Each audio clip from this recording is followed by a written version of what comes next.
Hey, it's Matt from Hidden Machine here, and so you're getting ready to play the Alan Wake remaster, and you keep hearing about how it's connected to Control, and then you hear that all of the Remedy games are connected in some way, and then you realize that they've been making games for 25 years. So, where do you start? Does it matter what order you experience these stories in? And just how connected are they? Well, don't fret, because today we're going to help you figure out where to start with Alan Wake and the Remedy Connected Universe. And it'll be spoiler-free, because one of the best parts about the RCU is the mystery involved. The first thing I'll say is that I don't think it really matters where you start with all this stuff. The games and stories in the Remedy universe are connected in so many twisting and winding ways that it's almost like a big loop, and you can jump in at any point and easily catch up. So while the order doesn't matter, we're still going to start at the top and quickly move down the list of works that create the Remedy Connected Universe. First off is 1996's Death Rally.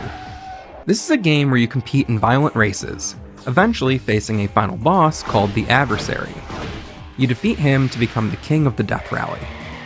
The game doesn't really have any overt connections to future Remedy games, but it is referenced an awful lot, and did do some work to establish the voice of Sam Lake, who now serves as the creative director at Remedy. The game is available for free on Steam, and it also got a remake in 2012. Next up comes Max Payne, released in 2001. This game, along with its 2003 sequel, tell the hard-boiled story of a New York City detective named Max Payne. These games have extremely complex stories, full of all sorts of double crosses and twists, along with a healthy dose of allusion to Norse mythology. These two games are where Remedy's style really begins to define itself. Also, you don't ever have to watch the Max Payne movie starring Mark Wahlberg.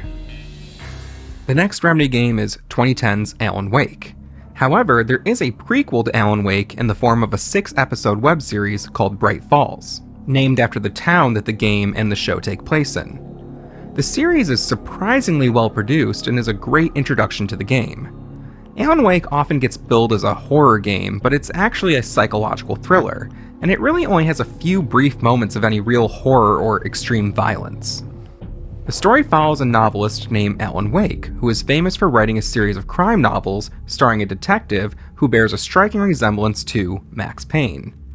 The story is another twist-filled ride, and keen-eyed players will see that the game contains references to people, places, and themes that would appear in several future Remedy games. Alan Wake also has several books that expand on its story, including 2 comics that give you some insight into what certain characters were up to during Alan's adventure, as well as a book called The Alan Wake Files. The Alan Wake Files is written from the perspective of an amateur journalist who visits Bright Falls just days after the events of the game. He compiles a number of documents that give the reader a lot of really interesting insight and background information regarding the game's main characters, as well as some interesting history of Bright Falls. The comics and the Alan Wake Files are all included as PDFs with the Steam version of the game. This video is being put together before the remaster drops, so we're not sure if these items will be included with that version of the game. However, we do know that the remastered version of Alan Wake comes with the 2 DLC episodes that were released, called The Signal and The Writer.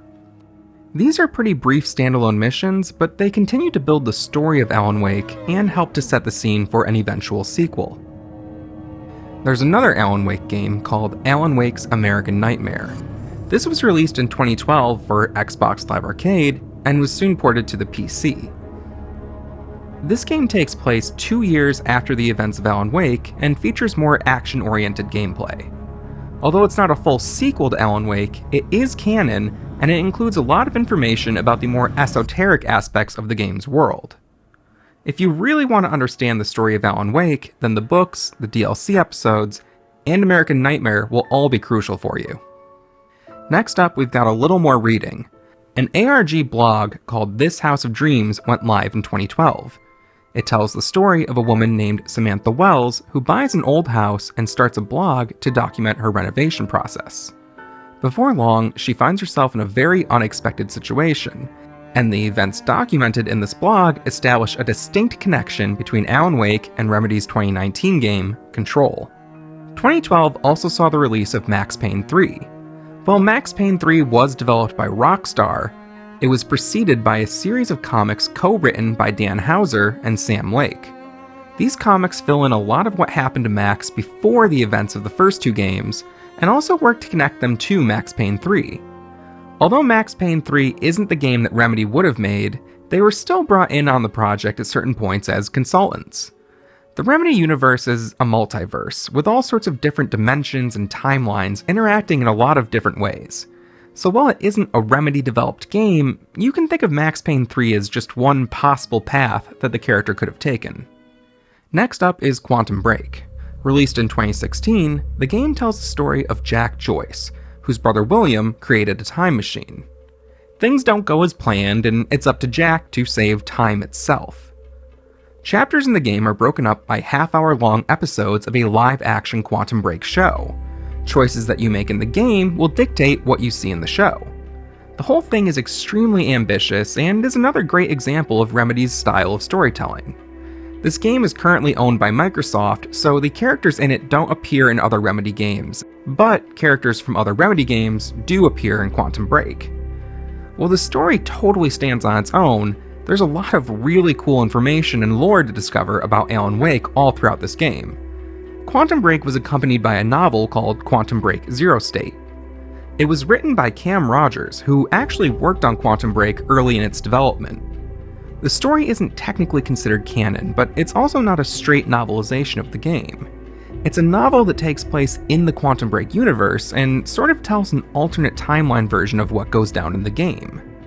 There was also an Alan Wake novel, but this book is just a straightforward novelization of the game, and it's also not considered canon. Lastly, we have Control. This game tells the story of Jessie Faden and her work with an institution called the Federal Bureau of Control. Essentially, the FBC is the branch of the US government that deals with the paranatural. Players who have kept up on all of the Remedy Connected Universe materials up until this point will already have some familiarity with the FBC. The Ultimate Edition of the game includes the two DLC expansions called The Foundation and AWE. The Foundation delves deep into the history of the FBC and its headquarters, and the AWE expansion serves to officially connect the events of Control to Alan Wake. It's been reported that the Alan Wake remaster will also include a few additions that will expand on this connection.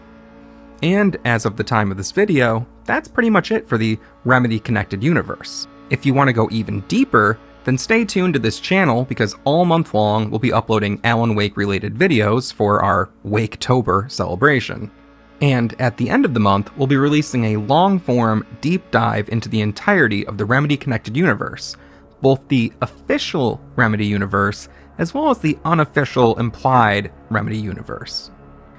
Please be sure to like and subscribe, and hey, let us know what you think of this video and Waketober down in the comments. Until next time, see ya.